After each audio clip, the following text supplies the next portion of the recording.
ආයිබෝවන් මම Lesley Hemachandra ශ්‍රී ලංකා මැනුම් සභාවේ ලියාපදිංචි මිලින්දෝරුවරයෙක් එමෙන්ම ශ්‍රී ලංකා මිලින්දෝරු දෙපාර්තමේන්තුවේ මිලින්දෝරු අධිකාරීවරයෙක්.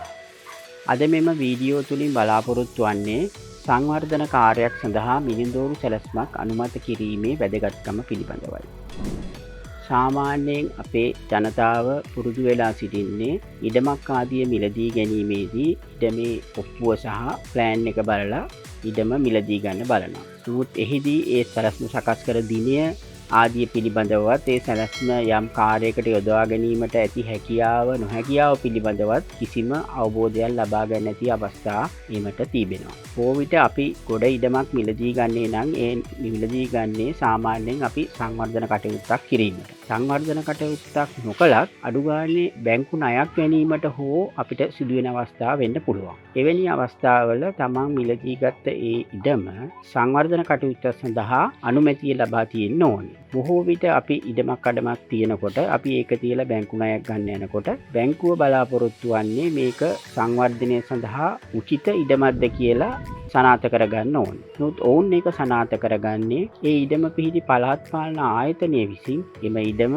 නේවාසික කටයුත්තක් සඳහා, වාණිජ කටයුත්තක් සඳහා, ඒක කර්මාන්තයක් සඳහා ආදී ඒ විවිධ කාර්යයන් සඳහා මේක අනුමැතිය ලබා දී ඇද්ද කියන එක බලනවා.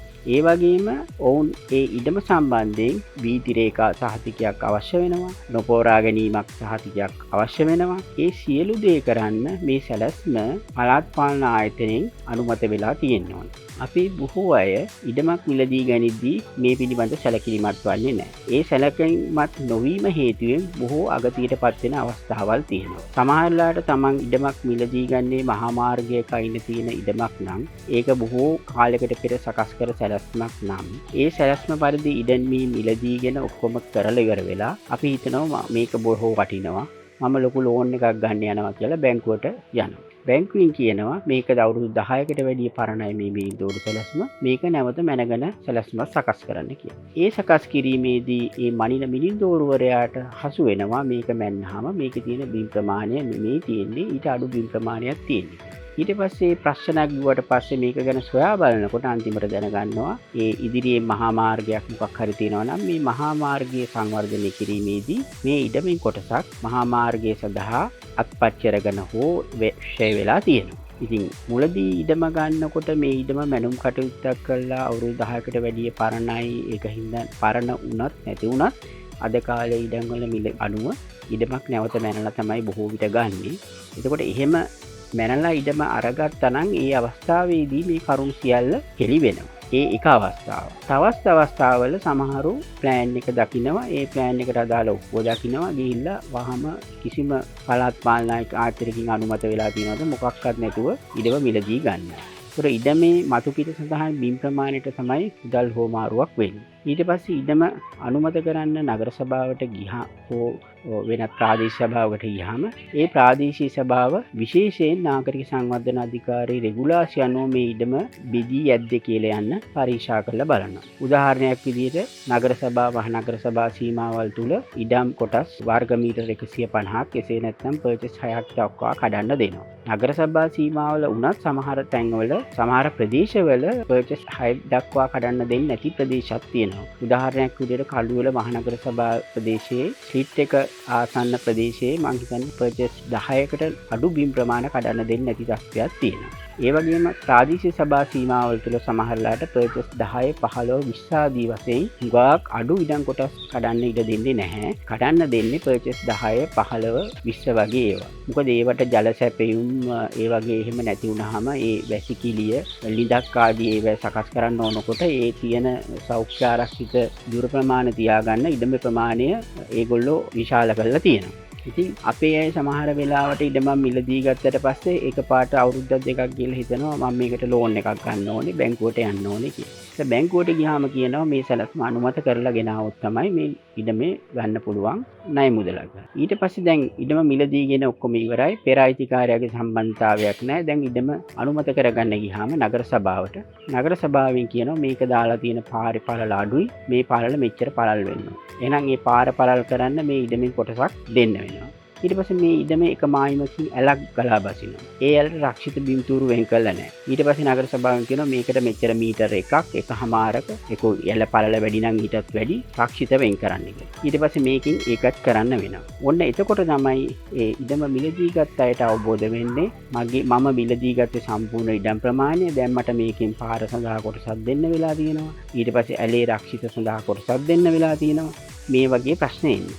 නමුත් මේ සියලු ප්‍රශ්න නිරාකරණය වෙන්න තිබුණා තමන් දැනුවත් වෙලා හිටියනම් තමන් ඉඩමක් මිලදී ගන්නකොට ඒ ඉඩම අදාළ පළාත් පාලන ආයතනය මගින් ඒ සංවර්ධන කටයුත්ත සඳහා අනුමත කරලා තිබුණා නම් ওই සියලු අවශ්‍යතා සැපිරිලා තමයි තමන්ට සැලැස්ම ලැබෙන්නේ. එතකොට තමන් මිලදී ගත යුතු බිම් ප්‍රමාණය තමන්ට ගොඩනැගිල්ලක් හෝ මොකක් හරි ව්‍යාපාරයක් කරන්න සුදුසු බිම් ප්‍රමාණය තේරිලා බේරිලා එනවා මේ සියලු රක්ෂිත මාර්ග ප්‍රවේශ ආදී ඔක්කොම ඉවත් වුණාට පස්සේ. එතකොට තමන්ට හිතා ගන්න පුළුවන් මම මිලදී ගත යුත්තේ කොයි බිම් ප්‍රමාණයද? මට මගේ ව්‍යාපාරික කටයුත්තක් ගොඩනැගිල්ලක් ඉදි කරන්න මට යොදා ගන්න පුළුවන් බිම් ප්‍රමාණය කොපමණද?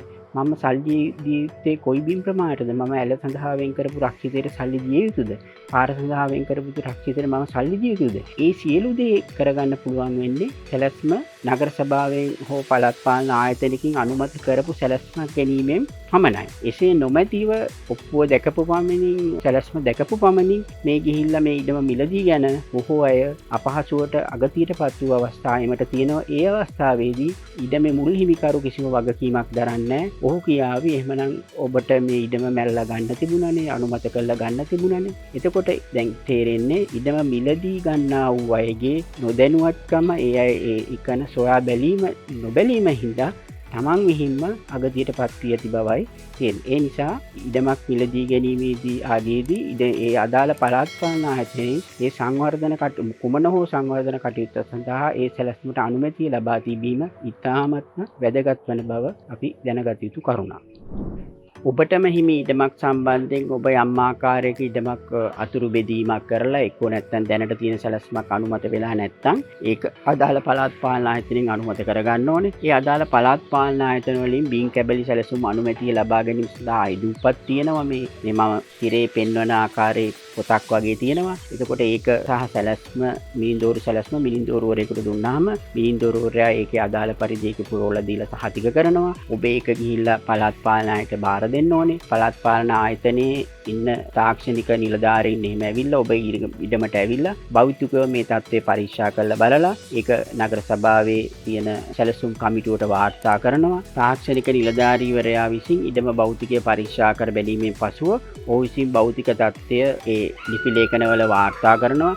සමහරලාට ඔබගේ ඉඩම අයිනෙන් දුම්රිය මාර්ගයක් පිහිටන්න පුළුවන්. එහෙමනම් සමහරලාට තීරණය කරනවා ඔබ දුම්රිය දෙපාර්තමේන්තුවේ නිර්දේශයක් ලබා ගන්න කියලා. සමහරලාට ඇලක් තියෙනවා. ඇල සඳහා මෙන්න මෙච්චර රක්ෂිතයක් තියන්න ඕන කියලා කියයි. එක්කෝ ඒ ඉඩම අයිනකින් හෝ වැඩින් යන්න පුළුවන් අධිබල විදුලි බල මාර්ගයක්. එතකොට විදුලි බල මණ්ඩලයට ගිහිලා නිර්දේශය ගන්න ඕනේ.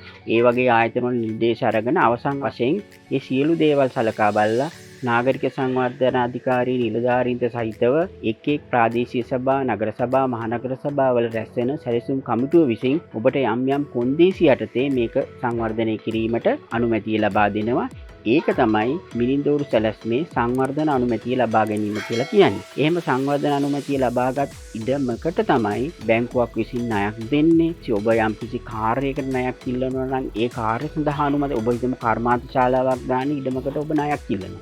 එහෙනම් කර්මාන්ත ශාලාවක් සඳහා ඉඩම සංවර්ධනය කරන්න අවසර දීලා තියෙන්න ඕනේ අදාළ පළාත් පාලන ආයතනය. ඔබ ගෙයක් හදන්න ණයක් ඉල්ලනවා. එහෙමනම් නේවාසික කටයුතු සංවර්ධනය සඳහා අනුමැතිය දීලා තියෙන්න ඕනේ අදාළ පළාත් පාලන ආයතනය.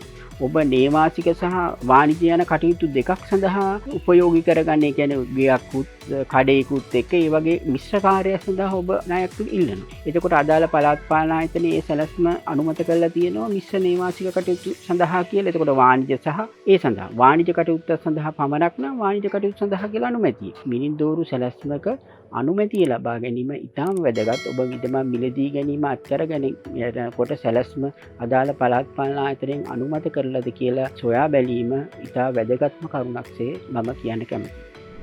අද මෙම වීඩියෝ නැරඹීම පිළිබඳව ඔබ සැමටම ස්තුතිවන්ත වෙනවා. ඉඩම් සම්බන්ධ සහ වෙනත් ඉඩම් සම්බන්ධ තොරතුරු පිළිබඳව මගේ ඉදිරි වීඩියෝ බලන ලෙස කාරුණිකව ඉල්ලා සිටිනවා. ඔබ සැමට සුබ දවසක්. ආයුබෝවන්.